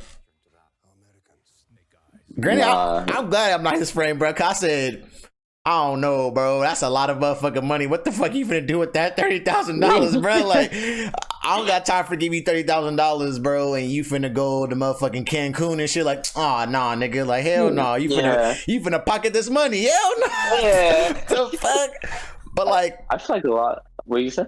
No, go ahead. I was gonna say a lot of that comes down to the mindset of forget what he's asking for. Think about the mindset. He's making you guys pay for something that's out of your guys' control. Like, who does that? Like, I was coming back from even going up to and coming back from LA, I saw so many cars that said like, I'm a college student, here's my Cash App. Oh, for like, real? people are expecting, like people, that's for some reason that mindset is bugging me because people are expecting money from people. 100%. Like, go work for it, dude. Like, that bothered me so much. And even like talking about this honeymoon, like, you're expecting money from people. That does not sit with, I will never like agree to that. Or like I said, my thing is, who are you? Yeah, that's all my only question. Because like, don't get me wrong. If somebody was like, if you like, so if he was like the most like friend, like I do shit for everybody, like I take care of everybody, and that's what he wanted, I could give you a pass. You know what I'm saying? Okay, you know, he do be holding it down. Birthdays, he do show out. You know what I'm saying? He do his thing, whatever. If he want $30,000, even though I feel like I don't like the way he asked about it, we can make that happen because for the most part, we know he puts out. But it's like, bruh, you didn't even show up to the last birthday party, bruh. Yeah. You saying, you talking about you got a kid and shit. Yeah. I got to side eye you. And like, granted, I don't know the full situation, so I can't really talk about it in obviously in too much detail, but like, I just think that's wild. Like this, it's something about that mentality. Like you said, it's this like OnlyFans, like Cash App era where it's like, I feel like same vein of that girl that was on Twitch like a couple years back where she was like, it's been a whole hour and no one's subject. Are you fucking kidding me? Yeah, it's like that same. It's like that same thing. It's like where's it's the entitlement? What the fuck? Why do you feel like you're entitled to somebody to give you some shit, bro? I don't feel like nobody's entitled to sub to me. I don't feel like anybody's entitled to give me fucking money because I'm a nice guy, and I don't feel like anybody should give me fucking money because I'm going through hardship. It's your life, motherfucker. Like, don't get me wrong. If people want to do it, yeah, okay, cool. But like, fucking remember where everybody will like, the first thing that always happens when something happens, bro, was somebody will fucking start up a GoFundMe. Oh my God, my car broke down. Yeah. Fucking head gaskets blew out. I'm a college student. This and that. I have a GoFundMe. Please, if you can, support me. For what? Yeah. Where your mama and daddy at, bro? Where your financial aid? Why I'm about to give you my money? I want to work 8 hours a week, 5 days a week. I mean, 8 hours a day, 5 days a week. And you want me to send you some money? Bro, my Cash App. And then like, when you complain about it, see, that's because you broke. See, it's because you broke. You complain about it because you. So now I'm broke. I'm the broke one, and you asking me for money. What kind of fucking world we living in? But yeah, man, like I said, I don't know. That's wild to me. It's like, why everybody want the freebie, man? Everybody want the freebie. I'm just confused. But I have an issue with that, the mentality of it. But let me ask you: do you feel like there's a way to like, I won't say solve it, but like, I guess you could say solve it. Is there a way like? Yeah, what do you feel like the problem is? Yeah, people being too fucking generous. Yeah, and people being too. This doesn't sound weird to say, but people being too understanding. Like people just Like I hear you said, like the car breaking down. People will use the excuse, nah, if my car broke down, I don't want people to support me. But your car didn't break down. You know what I mean? Like, you're giving these people a reason to do it because you're allowing it. So let me ask you. I feel like it really just. Do you feel like if they see the opportunity, are they in the wrong for taking advantage of that opportunity? No, I don't think the people. I don't agree with some of this, like some of the reasons, but I can't blame them. Yeah. Because at the end of the day, like, everyone is selfish. Yeah. No matter who wants to admit it, everyone is selfish. And if there's a chance for me to make money, like, why wouldn't I do that? Like I said, if you put I have such a messed up mindset of, like how I told you earlier with the dude in the business of me trying to get onto that. Yeah. Like, but at the end of the day, I gotta understand that why would I not do it if you guys? I could see where they're coming from. Yeah, if I could see where they're coming from, because if people keep giving them money, why wouldn't they do it? Like I said, if I put a bumper sticker on my Cash App on there, and every once in a while I get $100, $200. That's what I'm saying, dog. It's like, don't get me wrong, it don't sit morally right with me, but like, fuck, I'm not going to stop them. You need to stop giving me $200 a month. It's like y'all doing it anyway. Like, fuck. I mean, I might as well reap the benefits of it. Yeah. If we live especially in America, if we live in America, that's a capitalist country, and you need money to survive, like, you'll be dumb to pass up an opportunity to make money for literally doing nothing. Like, you literally driving down the street, bro, which means where are you going if you need money? You should be at home. Exactly. You should be at home if you're not going to class, if you're talking about you're broke. But exactly.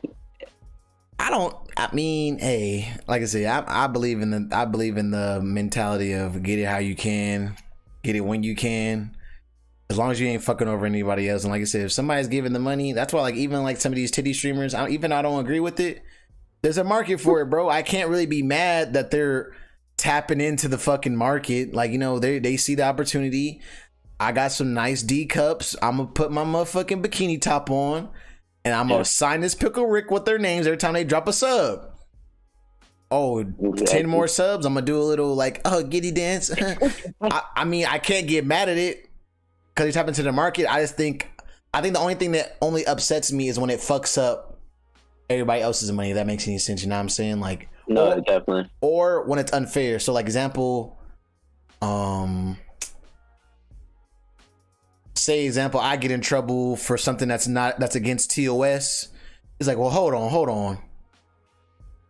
Me saying the word simp is against TOS, but this girl in a bikini in a hot tub signing the Pickle Rip and fucking bouncing up and down with her chi-chis, bro.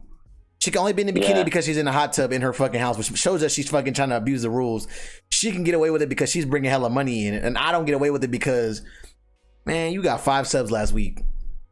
Get the fuck out of here, bro. You get the fuck. Someone complained. Get the fuck out of here. It's like, oh, dog, what the fuck? That's why I get upset, because, like, oh, now that this shit ain't making sense. Now things ain't adding up. But I can't never get mad at someone tapping into the market. No. But I'm gonna get these last 2 topics out, because I think we're on an hour and 40. We got about 15 minutes. Yeah, I know. 15 minutes. I know it don't feel like it's been 2 hours, huh? So we not a damn. Dude, it's almost 11. I know, right? So there's 2 things. I'm gonna touch on the first one first, because it's actually, there's not a lot of information, so it's not too much to talk about. But how do you feel about 100 Thieves X Gucci? And even 100 Thieves X Gucci? Yeah, you know what 100 Thieves is? Yeah, the Nate Shots clothing brand. Yeah. So he just recently got a collab with Gucci, and really, I think that shit's fly as fuck, bro. To think that it was a gamer who was a fucking champion of Call of Duty to start his own clothing brand, and now in 2021, Gucci. Yeah, have you seen the backpack? I feel like nah. Saying the backpack. Go ahead, say what you're saying. No, I mean, I think that's awesome. Anytime you're able to come where you came from and able to do something like that, like, everyone should be proud about that. 100%. Let me save this real quick. I'm gonna send it to you. I think it's one of those things where it's like, I don't know.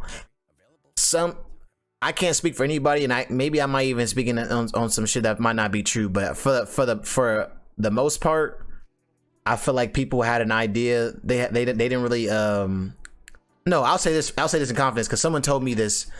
They didn't feel like 100 Thieves is a real brand. This is merch. So we talked about it before. The merch, the difference between merch and a brand is like you're just selling shit to make money. The other one is like, you know, a lifestyle type deal.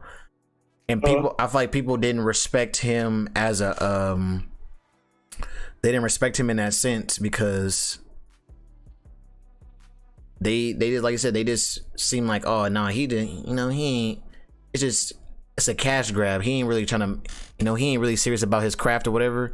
To see something like this now, I'm like, man, this is raw. Like I'm just like, I'm gonna show you right now. I'm gonna send you the picture of it. I'm an old man. I don't know how to work my computer. Where is it at? Here it is. All right, there's a picture of the backpack with the girl and her. She has one of the jackets on. Yeah, I sent it on Discord. This shit's fly, bro. I'm not gonna cap, bro. Yeah. Like I said, I think it's pretty fucking dope. Nah, that is dope. Like I'm gonna send you a picture with them all together because them all together is like the power picture. I want to put it as my wallpaper now on my computer. Like no cap. Yeah, like motivation. Oh hell yeah! What the fuck? Because like, man, I'm sorry. I hate to be that guy who like, oh, if he can do it, I can do it. But like, nah, that's literally how I feel. I'm like, oh, if he could do it, I could for sure could do it. Like, no, definitely. I don't think anything is wrong with that mindset. Nah. I hope not. Look at this fly ass picture, bro. With everybody, fucking look at Courage, JD, and everybody, fucking Valkyrie and all that, bro. Like, yeah. What the fuck? They're all in the Gucci, bro. I'm gonna pull it up on the stream right now. I'm about to pull it up on the stream. Hold on. That is dope.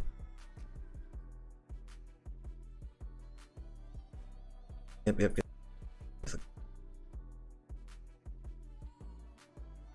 Oh, there it is. Can y'all see it? Oh, y'all can see these two. Yeah. Look at this picture, bro. This shit's wet. You can't tell me that's not raw. They all got and like I said, that's all exclusive geared to like 100 Thieves X Gucci, bro. Like, I ain't no hater, bro. I ain't ever been a hater in my life, bro. So that shit's wet. That's definitely dope. That's fun. Shout out to Nate Shot and 100 Thieves. Not that they need a shout out from me, but hey, shout out to him. If y'all can afford it, make sure y'all buy I'm trying to buy a backpack. I'm trying to give it. What's Gucci prices? Come on, man. I think that backpack. How much they said that backpack?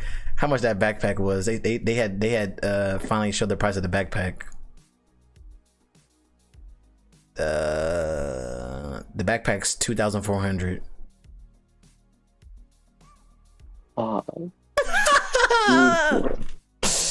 I ain't gonna cap, bro.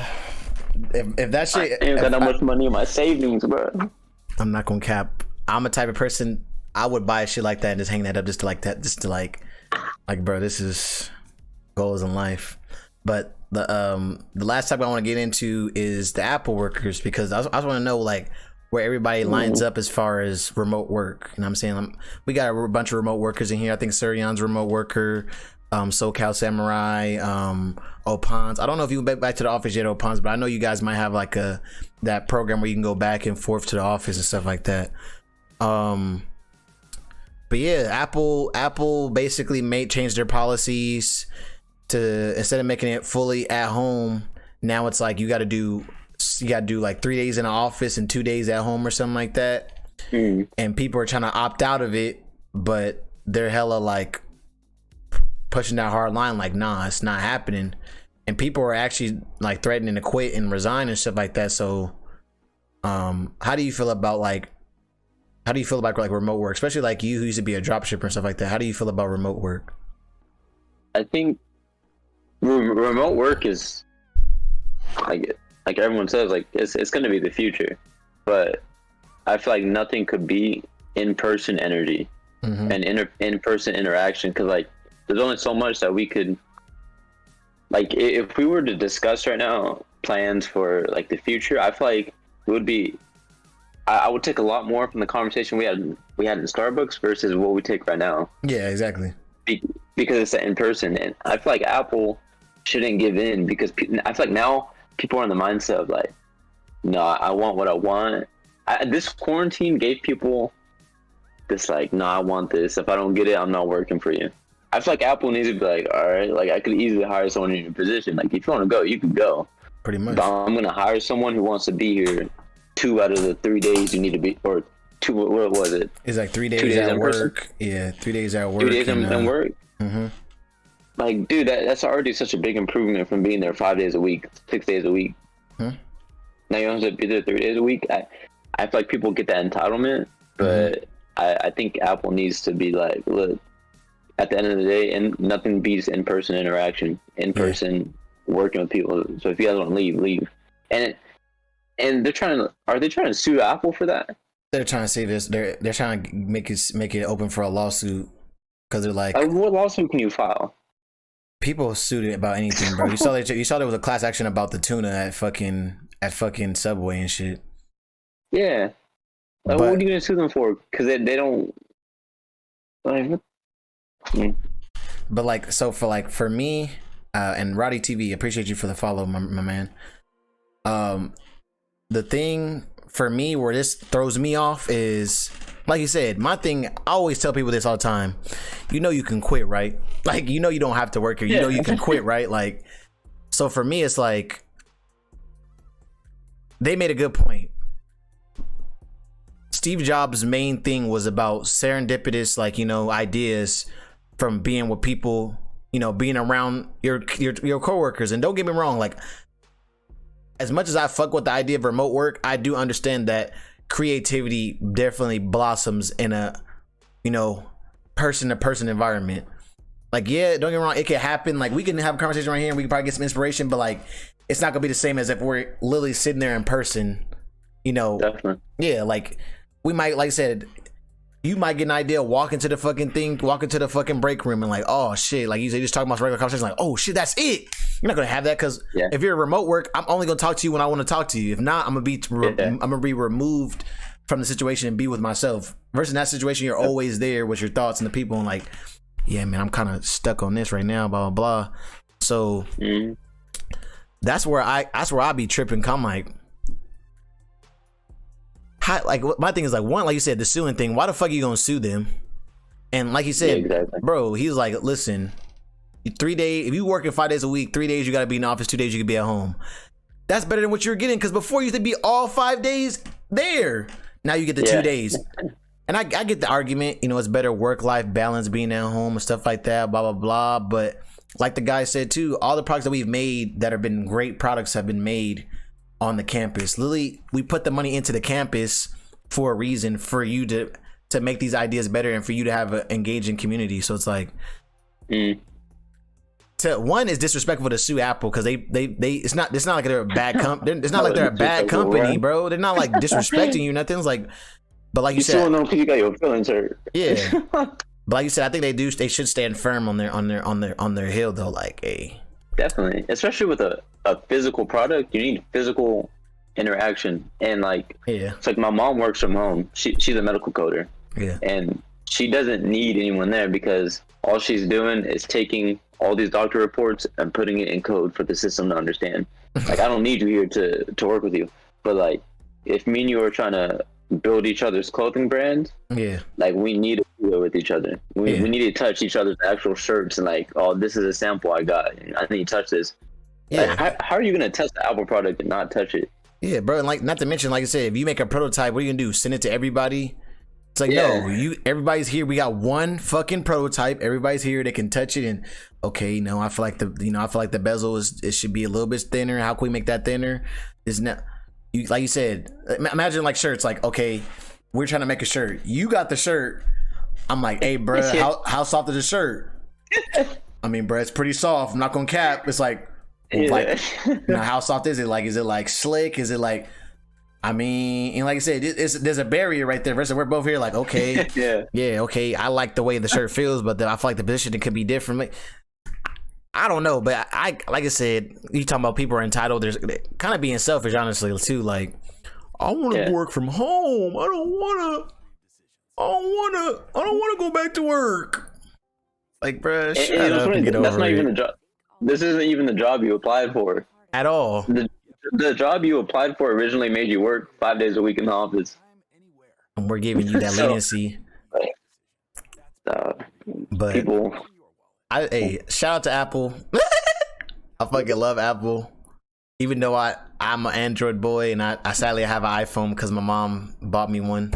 But I'm an Android boy. I just really fuck with the mentality of Apple has because they do make us some fucking raw ass products. Like those new iMacs they made and shit. Them motherfuckers is wet. I said, damn, I never wanted an iMac in my life. Never wanted one in my life till I saw that motherfucker all in one. I said, God damn. Okay, I can give me a pink iMac. Fuck. Might have to be in the business Zoom calls showing off the prototype. Yeah. You look at the prototype, look how good it is. How much does it weigh? Doing shit like this. It's about 1 kilogram. What the fuck? How am I supposed to know what 1 kilogram feels like in my hand?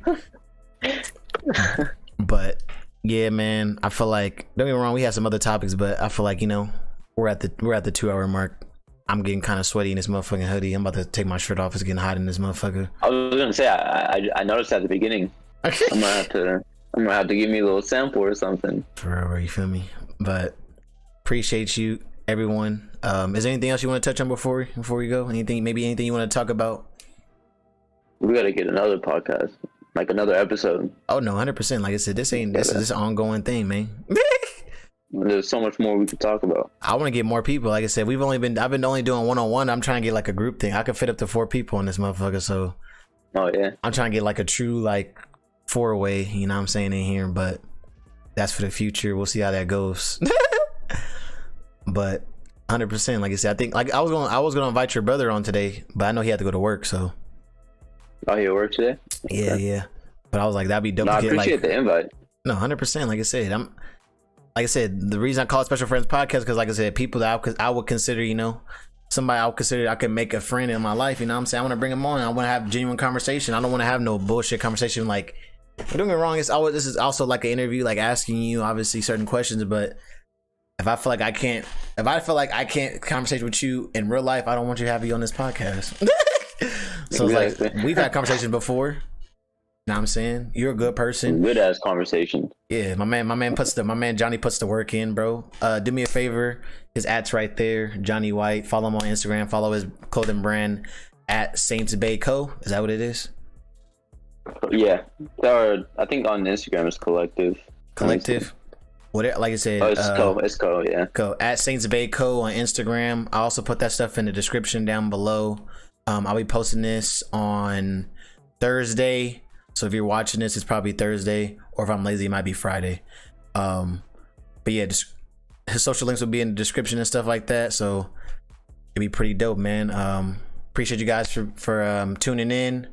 Do me a favor, stay down, come up, and stay black till I get back, bro. Oh, also don't forget to smile. We out of here. Peace.